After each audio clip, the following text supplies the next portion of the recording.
अनंत शक्ति सामर्थ्य प्रभु अपनी भागवतिक शक्ति को लगा देते हैं। हमारी चाह नहीं है, जीव ही शरणागत जीव होता है वास्तविक। जैसे वचन से कह रहे हैं ना, झूठे बोल रहे हैं, हमारी आसक्ति तो संसार के भोगों में, शरीर संबंधों में।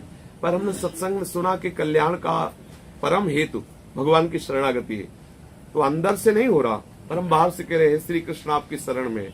तो श्री कृष्ण बहुत करुणामय है, इस बात को स्वीकार कर लेते हैं। अंदर से सारा विषय प्रपंच भरा हुआ है, अंदर से संसार का राग भरा हुआ है, लेकिन वचन से उसने बोला कि हे श्री कृष्ण मैं आपकी शरण में हूं। तो श्री कृष्ण स्वीकार कर लेते हैं। अब उसे साम दाम दंड भेद चारों से उसको अपने असलियत शरण में लाएंगे। प्रभु उसके सामने ऐसी प्रतिकूल परिस्थिति या ऐसी अनुकूल परिस्थिति या ऐसी भयावह परिस्थिति या ऐसी आनंददायक परिस्थिति, जैसा उपासक है वो सर्वज्ञ है, जैसी परिस्थिति से वो वहां पहुंच सकता है वो परिस्थितियां उसके सामने प्रकट कर देंगे।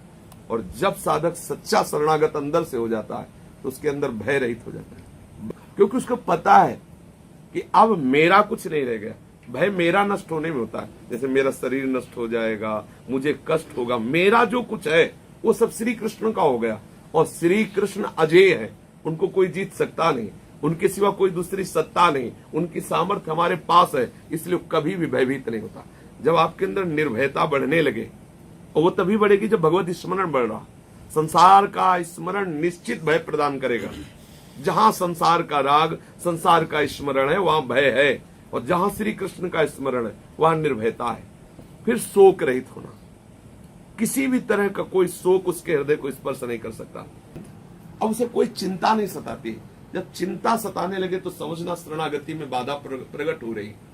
शरणागति की भी कोटि होती है। जब संपूर्ण शरणागति हृदय में उतरेगी तो आप निश्चिंत हो जाएंगे। द्रौपदी जी की शरणागति चीर हरण के बाद जो हुई बड़ी ठोस हुई। श्री कृष्ण के सिवा अन्य आश्रय नहीं। तो निश्चिंतता तभी बढ़ेगी जब हमारी शरणागति होगी। शरणागति का लक्षण निश्चिंतता। हर घटना में हमें श्री कृष्ण याद आ जाने चाहिए।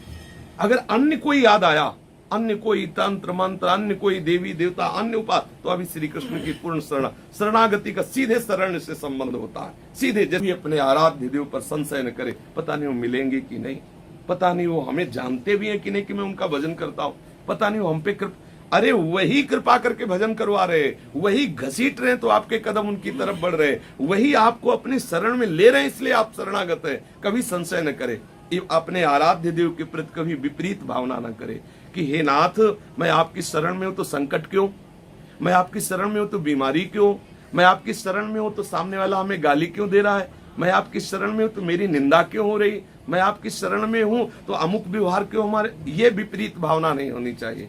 शरणागत में 5 बातें बढ़ने लगती, निर्भय, निश्चिंत, निशोक, संशय रहित और विपरीत भावना का त्याग, अर्थात श्री कृष्ण अनुकूल्यन और सतत स्मरण, अखंड तैल धारावत, अव्यावृत भजनात्। जैसे विषयी पुरुष विषय का चिंतन करता है, लोभी पुरुष धन का चिंतन करता है, ऐसे वो अपने आराध्य देव शरण्य का चिंतन करता है। यह है शरणागति का लक्षण।